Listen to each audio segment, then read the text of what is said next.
specialist. And today is the day that I have my friend Maddie on, and she is a brand photographer. She's amazing. She knows how to get your brand to speak your language and your ideal customer's language. And I just love that about her. But Maddie, tell us a little bit about you.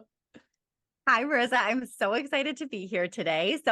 My name is Maddie. I am a personal brand photographer and coach based in Sioux Falls, South Dakota. So, what that means is I specialize in not only personal brand photography, which is photography for, I work with a lot of like solopreneurs, entrepreneurs who are really the face of their brand.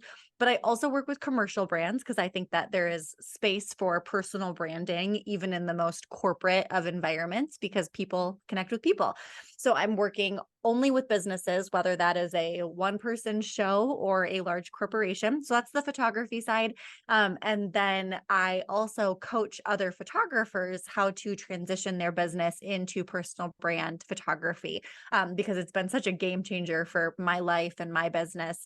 It allows me to work during the day, during the week. I don't necessarily believe that balance exists 24/7. I think there's seasons, definitely. But for the most part, I feel like I have such a great work-life balance. And so much of that is because of the schedule that I can have with this kind of photography. So I've been a photographer for about 10 years, and I've been coaching since 2020. I am a wife. I've been married for 10 years, and we've got 3 kids who are, let's see, 7, 5, and almost 3. And I mentioned we live in Sioux Falls. We just built a home. We moved in August. And so it's been such a fun first year of like getting to know our new neighborhood and our new neighbors. And it's just been awesome. Oh, that's so amazing. All of those things. Like, it's funny to me how much you and I have in common, honestly. As you were saying that, I was like, oh my gosh, yes. And no wonder we're friends. I love it. Oh, oh my gosh, I love it. And one of the things that I really struggled with in the beginning was that personal brand and being the face of my brand. I even tried to get away from being the face of my brand for a while because I just felt it felt so heavy on me that Yes. this was what people were actually here for. Like, and that was hard. That was hard for me. And you make it seem so effortless and easy. And the work you do with entrepreneurs just shines a light on them and lets their personality come out. And I think that that is something that so many entrepreneurs are missing. And so the fact that you do that for them and then coach other people to do that is phenomenal. Thank you so much. It's really been, when I first got started with photography, I loved it. I'm a very visual person, as so many, creatives are. And so I loved photography, but I had friends who would say things like, oh, I could shoot a wedding every weekend and never get sick of it. Or like, I can't wait until I book my next newborn session because I just love working with babies or families or whatever. And I never felt that way about other types of photography. Like it was great. It was fun, but like I didn't feel that like fulfillment from it until I found brand photography. And I have a background in marketing, and I've been really fascinated with business since really day one. And so it was just such a natural fit. And then the more that I have explored it and grown my own brand, the more that I have realized, I think you're exactly right. Personal branding is the piece that so many business owners are missing because it is terrifying. Like, we don't need to pretend that it's not. It's incredibly scary. It's really vulnerable, but there's so much good stuff. There's so much connection and fulfillment on the other side of it. And so I just want, every day that I'm showing up in my own marketing or with my clients or whatever it might be, I want to make it clear that I think there's such value for you in your business. Like you bring so much value to the table. You are the one thing that nobody can compete with. And that is a very vulnerable and scary thing, but it's so important. Yes, exactly. Like, there are people, how many photographers are there in the world? Seems like it seems like an oversaturated market. But the thing is that nobody else is doing that the way you're doing it because nobody has that same creative mind that you have. And you need to be able to showcase that to people. But the same thing goes for any product-based business or coaching in any other realm. You think of coaching really kind of exploded during the pandemic because Totally. Yeah. people Mhm. were, it was a high topic area. People had the time to sit down to learn how to do new things or to really hone in on skills that they had been putting off learning. And so coaching kind of exploded. So there's a ton of people who do that, whether you're coaching, I used to coach teachers, or now I coach small business owners, and you coach photographers. And how do you stand out in a market that seems like everybody's doing it now? Because, well, really, they're not. But I found that people that were hiring me were hiring me. They weren't Yeah. hiring necessarily even my knowledge or my certification or the experience that I had. They were connecting with me as a person. And how do you do that? How do you draw people in? Because they don't want to pay you top dollar and what you're worth if they just happen to stumble upon you on Instagram. You have to bring them in, and that's where your personal brand comes in. You have to be able to do that. And the way you work with women in that is just awesome. Thank you. Thank you so much. Yeah, I mean, you're spot on. I think, we make it complicated when it's our own business because we're so Yeah. close to it. It's like hard to see, anything further. But when you really think about experiences that you've had when you've purchased something, like why did you make a purchase? Yes, maybe you needed that product or needed that service, but at the end of the day, why did you choose the product or the service provider that you chose? I think we forget that people want to like who they do business with. They Yeah. want to have a relationship with them. And this is just allowing for that to happen. Oh my gosh, absolutely. So you are going to be one of our speakers at the upcoming Woman to Woman conference, which So I excited. am so excited for. And what you just said reminded me of, like, okay, so you have, I don't know if it's an obsession, but a really fond liking Yeah, we can for, call it whatever we want. I would say maybe obsession is accurate. with Taylor Swift, who Uh-huh. in her own right is a marketing genius. And if it's Yes. not her, she's at least been savvy enough in her business to surround herself with people who are marketing geniuses. So Yes. not only are you obsessed with her music and who she is as a person, because why wouldn't you be? Right. But you're also obsessed with her ability to market herself. So let's dive into that a little bit because I'm here for this. Yeah, I'm obsessed. And it's interesting. I actually go to, as we are recording this, I'm going to the concert on Friday. So in like 4 days. And I've been thinking a lot lately about like kind of how this obsession started. And it was really a slow burn. I am not an OG Swiftie. I was not a huge fan of her in high school. I was always fascinated by her because she's like a year Yes. older than me. And so that was so interesting to me that someone else who's my age could have this level of success. That was wild. But when she first started doing country music, I was not that into country music. So I'm not an OG, and I feel bad about that every day, to be honest with you. A little bit of guilt there. So much guilt. But as I have gotten older, obviously, like I started noticing her music and really enjoying her music. The 1989 album, I just fell in love with it. And once I was kind of in her world, it became so clear to me how brilliant she was from like a business and specifically marketing perspective. And I think she probably has the right people in the right seats, but I also think that she is really good at it. Like I think she's extremely strategic and she knows what she's doing when it comes to her fans and her relationships with them and how she kind of puts herself out there. And the interesting thing about Taylor Swift, I wasn't going to go in this direction, but now I'm going to, because we talked already about how it's really vulnerable to like put yourself out there and be the face of your brand. And something that people will often say to me is, I want to do what you do, but I'm a really private person. I Yeah. want to do what you do, but like, I don't want to put my kids on social media, which I really don't. That is kind of a boundary that I have. But whatever, insert thing here. I don't want to put my face out there, whatever. And my response to them is always, I am also a very private person. And Yes. I think that it is really interesting what people assume when you tend to have a personality or a brand that's a bit more public.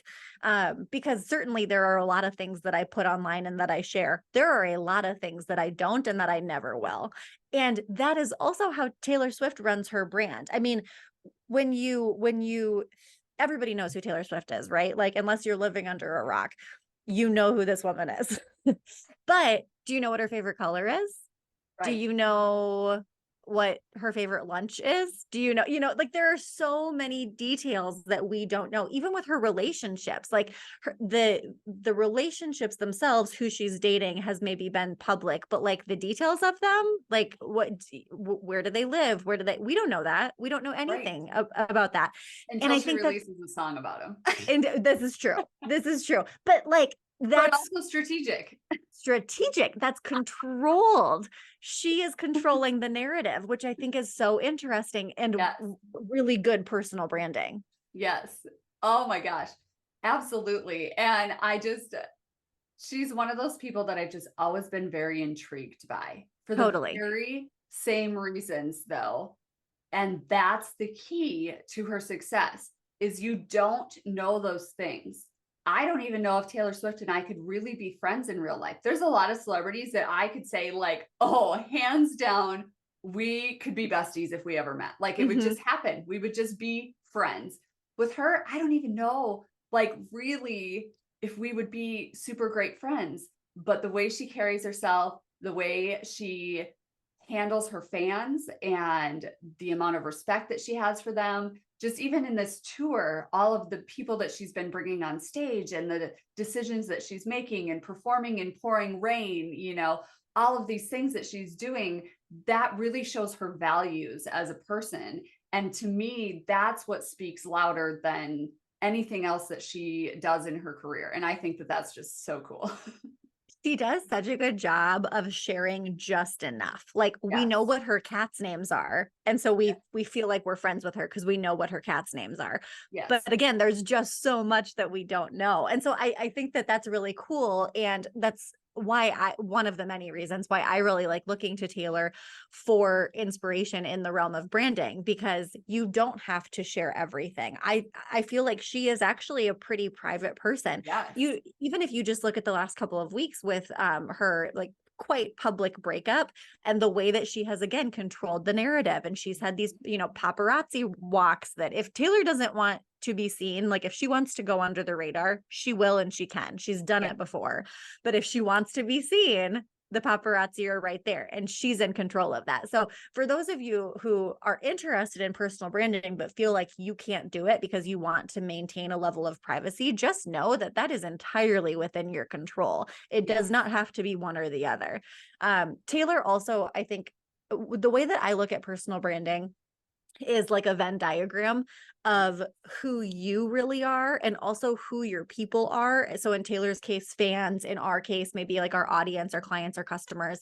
And she does such a good job of considering both of those things, which I think you need to, because if you're only thinking about yourself, then that's going to start to alienate your audience. And if you're only thinking about your audience, it becomes really easy to create a brand that you actually don't even really like. It's performative. You're just like Yeah. putting it out there for people. And I think Taylor does a really good job of considering, what do I want? What's important to me? What are my values? And also, what do my people want? And like, what are they here for? And we can learn a lot from that.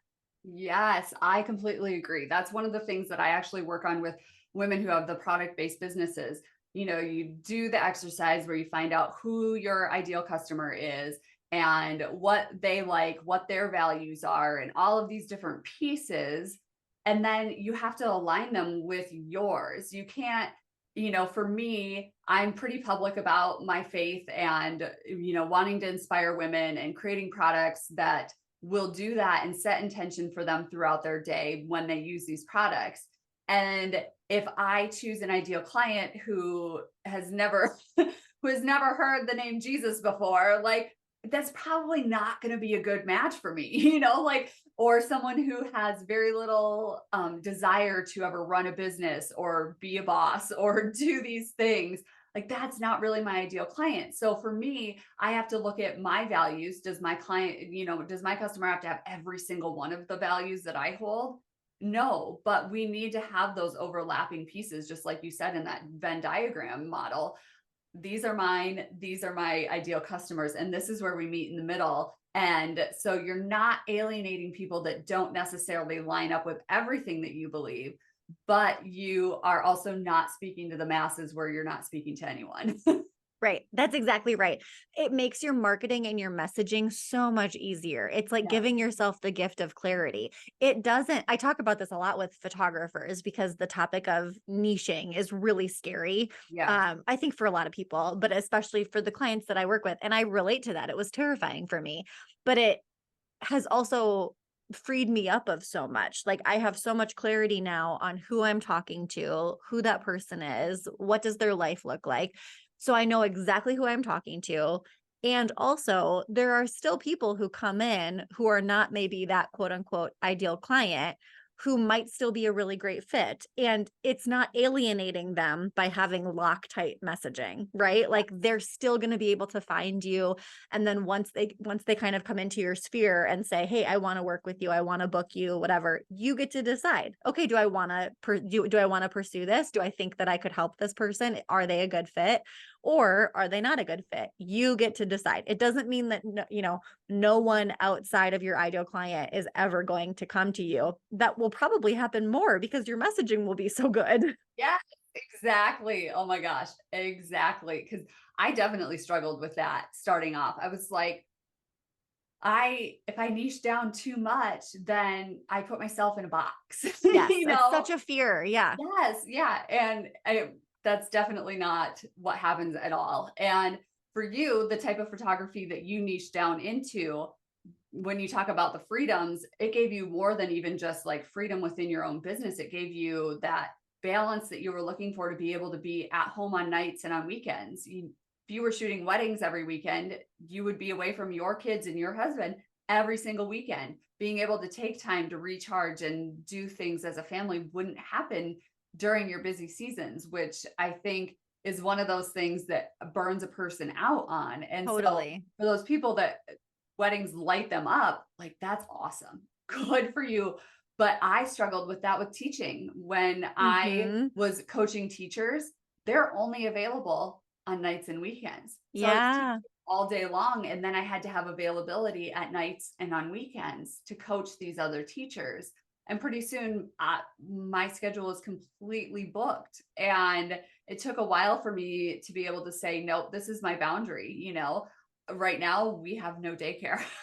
It's Right. been, extremely difficult to plan and run my business without being able to say, okay, I have this 4 hours today, I have this 4 hours tomorrow that are blocked off where I have childcare. So now my availability is from 11 to 12 on days that so my husband can come home and take his lunch break during those. So here we are recording a podcast at noon because that's literally the only availability that I can guarantee for people, that my husband can come home on his lunch break from the farm, have our kids hidden Hmm. in the basement so they aren't popping in Yep. and making their own appearance in the podcast episodes. Yes, and being aware of that Venn diagram, what do I want and what do my people want or need, Yeah. allows you to be able to make decisions like that. Like, I think it does two things, right? It helps you be realistic because, if you want to only work with teachers and this is what a teacher schedule looks like, well, that kind of helps you realize, like, how is this possible? And also then taking it a step further and getting really curious about it. Let's say you were like dead set on wanting to just work with teachers, like that was it. Get it, instead of allowing those kind of doubts to seep in and be like, well, there's just no way that this is going to work. Yes. Getting really curious and saying, well, how could this work? Like, what could I do over lunch breaks? Or what would it look like if I put in that boundary and then just let them figure it out? And maybe it would be terrible, right? Like maybe it would crash and burn and not work. We don't know. but maybe it would work, right? Or maybe you could still have a few teacher clients that you really, really love to work with, and then also have, other clients over here. Like, I think we miss out on a lot when we don't get curious about what it could look like. I know I see that really often with photographers who want to do a specific thing, Mm. only shoot families, only shoot brands, whatever that might be. But it's doubt that immediately pops in and is like, well, that's not going to work. I can't make a full-time income just doing one type of photography. I can't do family photography if I'm not going to shoot nights and weekends. And maybe that is true, but that's not a very helpful thought. And so Exactly. instead thinking, how could I make this work? What could this look like? How can I get creative here? Like, we are creative beings at our core. We can figure this out. We can kind of turn it on its head and think about it differently. Yes, flex those problem solving muscles. Yes, I exactly. I taught kindergarten for almost a decade, and that was one of the biggest things that you have to teach those younger kids was how to solve your own problem. And the amount of things that I've brought from teaching kindergarten into my own Oh my business gosh, I is bet. insane. Like I could probably do an entire podcast series on things that I taught my kindergartners that are now useful to me. Totally. Yes. It is though, it's basic skills that actually kids are probably oftentimes better at than adults because they haven't had the life experience to like kind of beat them down, like they Box just them in. yes, exactly. Like they just are curious and they just want to figure things out and they're maybe a little bit stubborn and like those are actually really good qualities to have as a business owner. Yes, I keep telling my husband we have 3 girls and they are 4, 6, and 8. And our youngest one, like our first 2 are stubborn. Our tiny is it's like a whole new level. And I'm like, if we can just harness it for good and not evil, we're going to be doing all right. If we can Yes. survive this, like she is going to do things in this world. And we've come up with my brother-in-law's in politics and he thinks she might be a politician. And I'm like, or she might run a multi-million-dollar company someday. We don't really know, but Right. so yes, it's one of those things where you have to just be aware of your surroundings and take in all of the different pieces, but don't allow it to keep you stuck and get Exactly. past those mental blocks that are like, oh, I can't do this, or I won't be able to do this. I can't be the face of my brand, or I can't possibly share all the things online because I don't want people to know X, Y, and Z. And Mhm. I really struggled with that right away because I came out in that teacher world and teachers are so trusting and they were speaking to other teachers. And so it seemed okay to share every detail. I mean, when I first started my teacher journey, people were sharing exactly how they decorated for Christmas on their Instagram stories and going live and like showing their Amazon cart and what they were buying. And just, it was a very weird time to enter the entrepreneurial journey, I think, Mhm. because it was so new. And I felt like if I didn't want to do those things, that there was no way that people could fall in love with me and with my brand and become Mm. loyal customers. And so it's been really refreshing to learn that it's okay. I don't have to show my kids' faces on my Instagram to prove that I know how to balance running a business and having 3 Yep. kids at home. I don't have to share every activity that we're doing, to boost my own ego that look what I'm doing. Like it's I've gotten away from the validation seeking piece of Yeah. sharing my brand. And now that I've been able to draw that line, I feel like that's been really helpful in knowing what to share, what not to share, and how to build a brand without feeling like I need to bear my entire world Yeah. to everyone. I love that. And I think it's important to realize that you got to that point by trying it, right? Like Yes. by experimenting. And I think that that's the thing that holds so many people back because, again, we're not pretending it's not scary. It is scary. But instead of kind of working through that fear and doing it anyway, or taking baby steps or whatever that looks like, they just kind of stay stuck and think, well, I don't know what to do. I don't know how to do this perfectly. I don't know how it's going to look like for me. So I'm just not going to do it. But anybody who's ever figured this out, like you and I who are sitting here right now, like we we didn't start out doing it very well. I can show you my first Instagram stories or emails or posts or whatever. Absolute horrendous trash. But like, that was how it started. It cannot get better if you don't start. You can't figure out what you feel good about and what you don't feel good about if you don't experiment. Exactly. So this is my husband's big thing is I did a lot of pivoting, I'm a huge Yes. Friends. I love Friends, and where that meme of Ross with the couch and he's like, Yes. pivot, pivot, pivot. Yeah. That's been the story of my entrepreneurial life. And my husband's like, so have we found our thing yet? Like, are we here yet? Like, but the problem is that I could have just stayed where I was when I first started and probably grown a successful business. But I don't know that I would have ever been as authentic as I am now. And so the people that came on in the Yeah. beginning of my journey and have watched this entire journey take place can see that I went from wanting to sell teaching resources online and making millions of dollars to now coaching small product-based businesses and owning my own, which was never a part of the dream. That was never part Yep. of the plan. But it just came to be. And if I had just said, no, I can't possibly add anything else to my plate, and I didn't start my product-based business, last fall, who knows where I would be right now. I may have just given up on entrepreneurship altogether at that point. And so Mhm. being open to that, pivoting and transitioning and not allowing to stay stuck. I mean, there's plenty of times where I was stuck for a while, but the key was that I never stopped. It was slow Yep. progress, but it was still progress.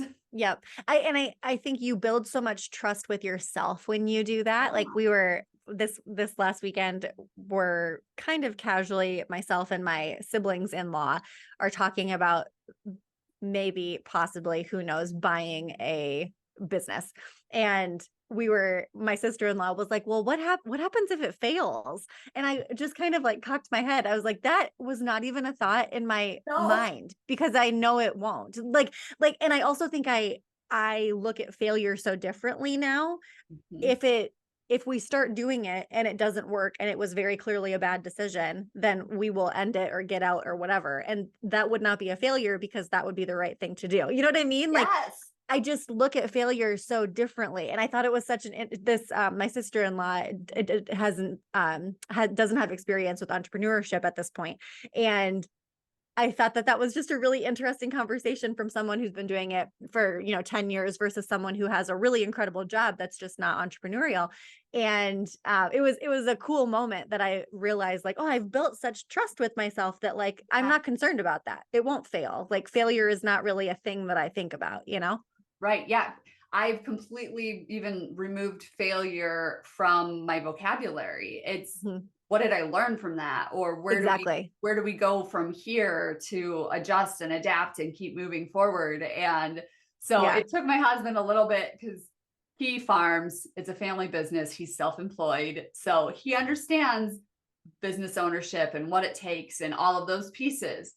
But his was so built before him because it's been around for over 100 years Hmm. that Yeah. he was not in those beginning stages. He did not know what it was going to take to start something brand new from scratch and have to develop it, and how that has changed. And I'm like, if you were to go back to how the farm started 115 years ago or whatever it was, and the way it looks now, they would laugh at you. So different. Yeah. Totally. Totally. But that's what it takes, when the 30s came through and farming tanked and all of this, the 80s and the droughts and the different things that they've gone through. Did they ever just stop and say, well, it was a good run? I guess we're done I now. guess we're done being farmers now. Yeah. Yep, it's so true. And that's not to say that there aren't times that are like that it's never not scary. Like, Right. there, It's gosh, scary all the time. it's scary all the time. Last summer I had a major drought in my business. Like, last summer was really slow and scary. And I run a group coaching program, and this last run, it ended up really great, but like for a while it looked like I was going to have absolutely nobody. Like, so there are still times where I'm like, what am I doing with my life? Like, yes, for sure. But it's just interesting how you perceive success and failure changes after you're in your own business. Yes, no, I love that. Oh my gosh. Well, this has been like an amazing conversation. Better than I could have ever dreamed. It was so fun to connect with you. I cannot wait for the conference. I cannot wait to talk more about Taylor Swift and personal branding. It's going to be so good. I am, yes, I am like giddy every time I think about it. I'm like, ah, it's not really almost here, but it's closer to being almost here. So, Yeah. so excited. But I have one last question for you. Mhm. What are you wearing to the Taylor Swift concert? Because I want to live vicariously through you. Honestly, I'm really stressed about it. I have ordered so many outfits and like none of them have worked. So I did buy a pair of sequin shorts that are super cute. And then I have some like Taylor Swift, I have like a cruel summer graphic tee and like some cutoffs. And so I'm thinking I'm going to go that route because it'll be very comfortable. It's still got sequins because I needed sequins. Gonna do like, crazy makeup and body glitter and like cute hair and all of those things. So I think I'm going more on the casual route, not for lack of trying, but, but we still have sequins. So it's okay. Oh my gosh, I love it. Well, we're going to need a picture of that, Definitely. and I want you to be in the moment at the concert, but if a video happens to hit my timeline, I won't be mad. I have given my husband strict instructions because I need to be like completely present, but Yeah. he's like, a Taylor Swift fan by marriage. So I'm like, you can film everything, film me, film Taylor, film the reactions, get it all. Yes. Okay, so I am not one for like putting my whole life out there, but there are Yes. so many minutes in my day or in my life where there's just moments with my kids or where I'm being present that after the fact, I'm like, man, I just wish I had my own camera crew that was just here I documenting hear all the you. things just for my own personal like satisfaction of getting to like relive that moment because it was so good. So the fact that he's going to be along to kind of do that for you, top notch. I love it. Yes, he will definitely need instructions because there have been many times where like I'm being really cute with my kids and I'm like, hello, are you like, take your camera out? Yeah, my husband also needs that reminder Yep. a lot, or we Yes, just don't get anything at all. But that's right. That's right. But I have faith, so it'll be good. yes, I also have faith in him. I think he's going to understand the assignment, and Right. fingers crossed he knocks it out of the park. Oh my gosh. Well, is there anything else that you just think that you need to share with us before we end our conversation that you will be sad if you don't? The biggest thing is please feel free to connect. I would love to connect with you if you're coming to the conference, or even if you're not, but definitely if you're coming, like send me a DM on Instagram. I hang out there probably way more than I should. And I would love to connect with you beforehand so we can get right to it on the day of the conference. I can't wait. Oh, that's awesome. And I will link all of the things in the show notes. So her Instagram, her website, all the things, all things Maddie are going to be in the show notes. And yeah, we hope to see you and in September, the first weekend in September. Can't Oh my wait. gosh, it's going to be I here know. before we know it. It It's going to really be is. so great. It's such a relaxed atmosphere and just a really inspiring time. People from last year's conference are still reaching out to me and saying, you know what? It was so inspiring. And I just walked away with such a warm heart afterwards. And that's the exact vibe we're going for. And we hope to see you there. So thank you so much for being here. And I cannot wait to chat again soon.